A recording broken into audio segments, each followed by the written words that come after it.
Welcome back to our Doctor Dolittle read-along series.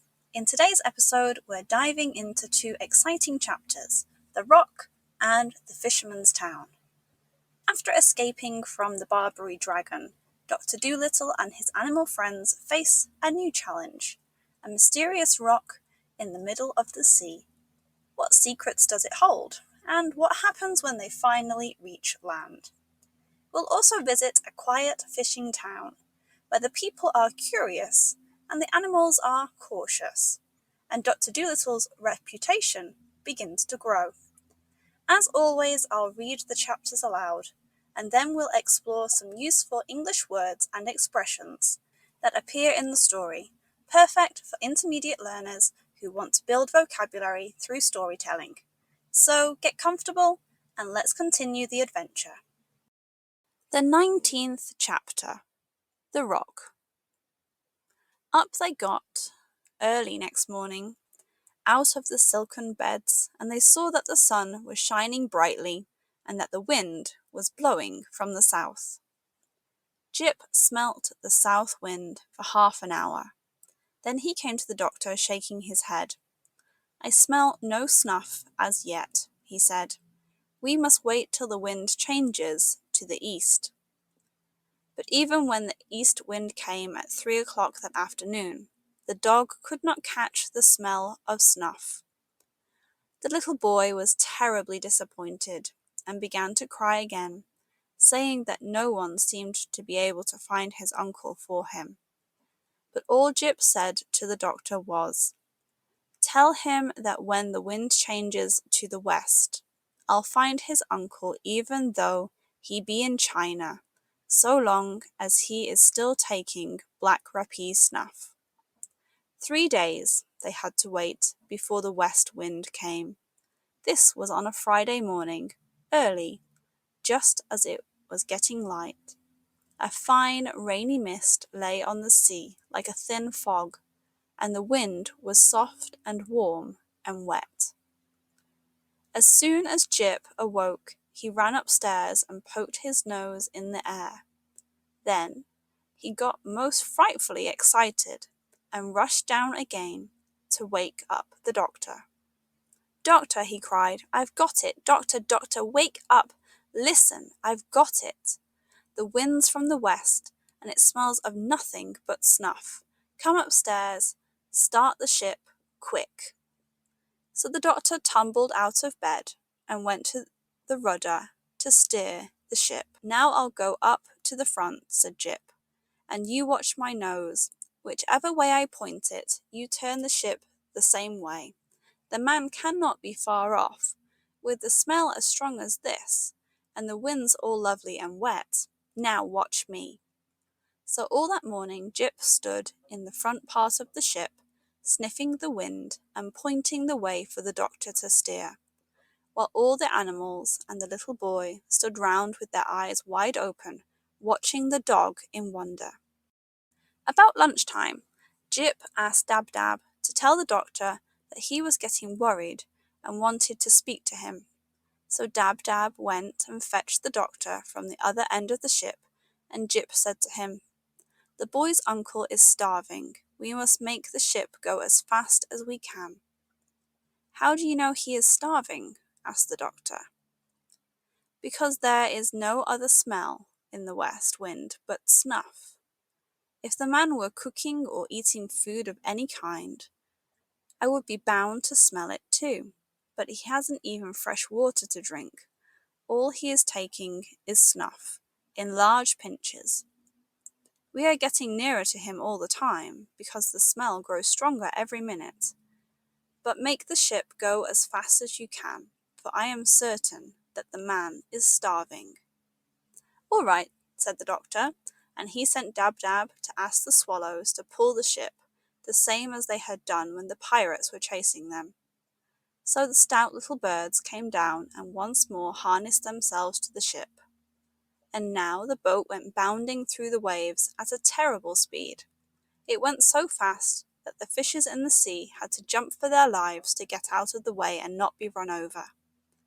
And all the animals got tremendously excited, and they gave up looking at Jip, and turned to watch the sea in front, to spy out any land or islands where the starving man might be. But hour after hour went by, and still the ship went rushing on, over the same flat sea, and no land anywhere came in sight. And now the animals gave up chattering and sat around silent, anxious and miserable. The little boy again grew sad, and on Jip's face there was a worried look. At last, late in the afternoon, just as the sun was going down, the owl Tutu, who was perched on the tip of the mast, suddenly startled them all by crying out at the top of his voice, "Jip, Jip! I see a great, great rock in front of us. Look, way out there, where the sky and the water meet. See the sunshine on it, like gold. Is the smell coming from there?" And Jip called back, "Yes, that's it. That is where the man is. At last, at last." And when they got nearer, they could see that the rock was very large as a big field. No tree grew on it, no grass, nothing. The great rock was as smooth and as bare as the back of a tortoise. Then the doctor sailed the ship right round the rock, but nowhere on it could a man be seen. All the animals screwed up their eyes and looked as hard as they could, and John Dolittle got a telescope from downstairs. But no one living thing could they spy, not even a gull, nor a starfish, nor a shred of seaweed. They all stood still and listened, straining their ears for any sound, but the only noise they heard was the gentle lapping of the little waves against the sides of their ship. Then they all started calling, "Hello there, hello," until their voices were hoarse, but only the echo came back from the rock, and the little boy burst into tears and said, "I am afraid I shall never see my uncle any more. What shall I tell them when I get home?" But Jip called to the doctor, "He must be there, he must. The smell goes on no further. He must be there, I tell you. Sail the ship close to the rock, and let me jump out on it." So the doctor brought the ship as close as he could and let down the anchor. Then he and Jip got out of the ship onto the rock. Jip at once put his nose down close to the ground and began to run all over the place. Up and down he went, back and forth, zigzagging, twisting, doubling and turning, and everywhere he went, the doctor ran behind him, close at his heels, till he was terribly out of breath. At last Jip let out a great bark and sat down, and when the doctor came running up to him, he found the dog staring into a big, deep hole in the middle of the rock. "The boy's uncle is down there," said Jip quietly. "No wonder those silly eagles couldn't see him. It takes a dog to find a man." So the doctor got down into the hole, which seemed to be a kind of cave or tunnel, running a long way under the ground. Then he struck a match and started to make his way along the dark passage, with Jip following behind. The doctor's match soon went out, and he had to strike another, and another, and another. At last the passage came to an end, and the doctor found himself in a kind of tiny room with walls of rock, and there in the middle of the room, his head resting on his arms, lay a man with very red hair, fast asleep. Jip went up and sniffed at something lying on the ground beside him. The doctor stopped and picked it up. It was an enormous snuff-box, and it was full of black rapie. The 20th chapter, The Fisherman's Town. Gently then, very gently, the doctor woke the man up. But just at that moment, the match went out again, and the man thought it was Ben Ali coming back, and he began to punch the doctor in the dark. But when John Dolittle told him who it was, and that he had his little nephew safe on his ship, the man was tremendously glad, and said he was sorry he had fought the doctor. He had not hurt him much, though, because it was too dark to punch properly. Then he gave the doctor a pinch of snuff. And the man told how the Barbary dragon had put him on this rock and left him there, when he wouldn't promise to become a pirate, and how he used to sleep in this hole because there was no house on the rock to keep him warm. And then he said, "For 4 days I have had nothing to eat or drink. I have lived on snuff." "There you are," said Jip. "What did I tell you?" So they struck some more matches and made their way out through the passage into the daylight, and the doctor hurried the man down to the boat to get some soup. When the animals and the little boy saw the doctor and Jip coming back to the ship with a red-headed man, they began to cheer and yell and dance about the boat. And the swallows up above started whistling at the top of their voices, thousands and millions of them, to show that they too were glad that the boy's brave uncle had been found. The noise they made was so great that sailors far out at sea thought that a terrible storm was coming. "Hark to that gale howling in the east," they said. And Jip was awfully proud of himself, though he tried hard not to look conceited.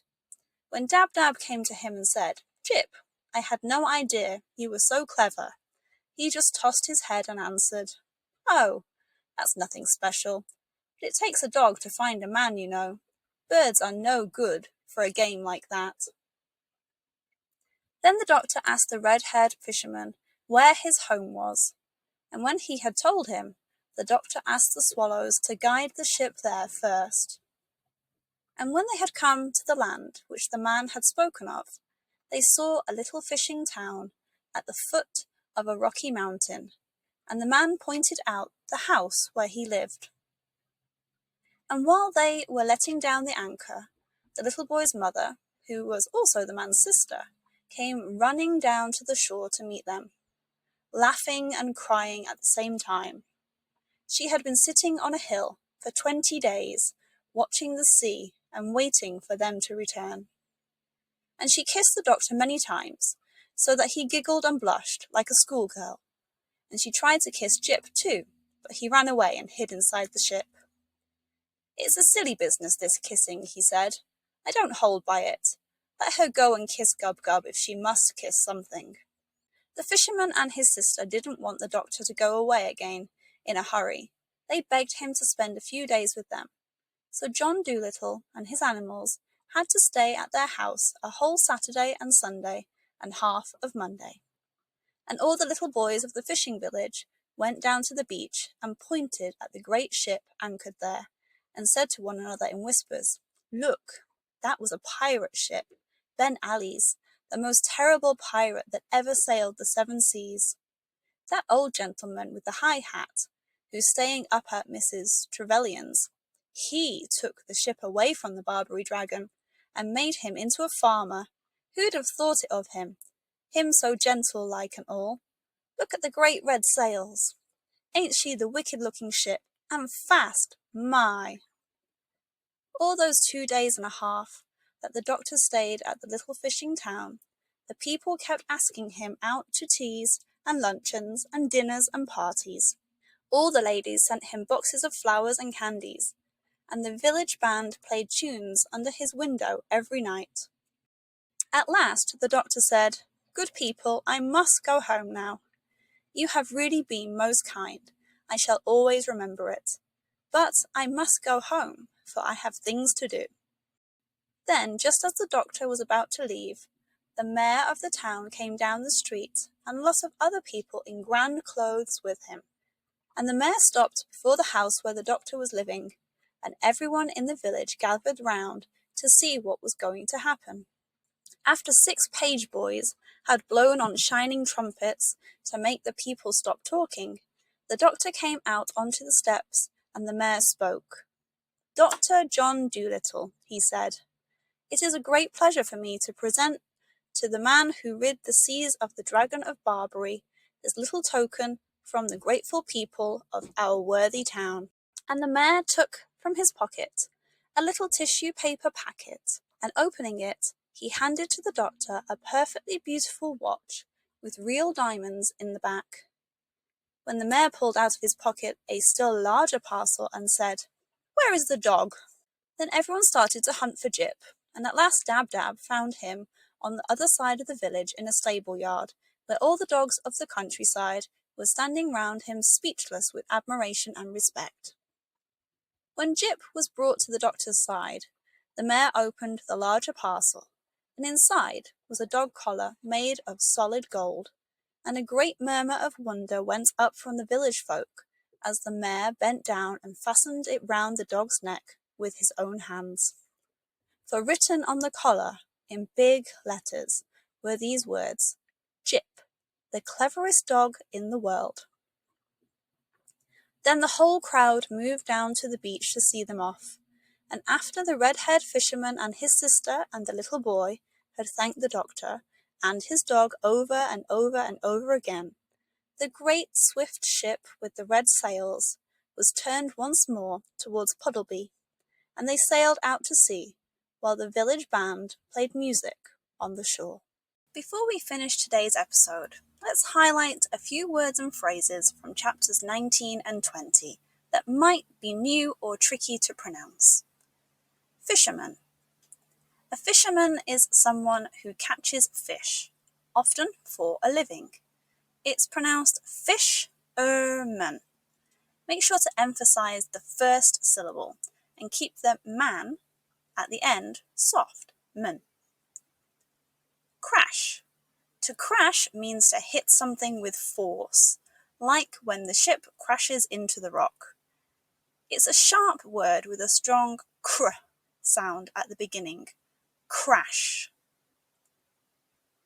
Curious. Curious means wanting to know or learn something. The people in the town are curious about Dr. Dolittle and his crew.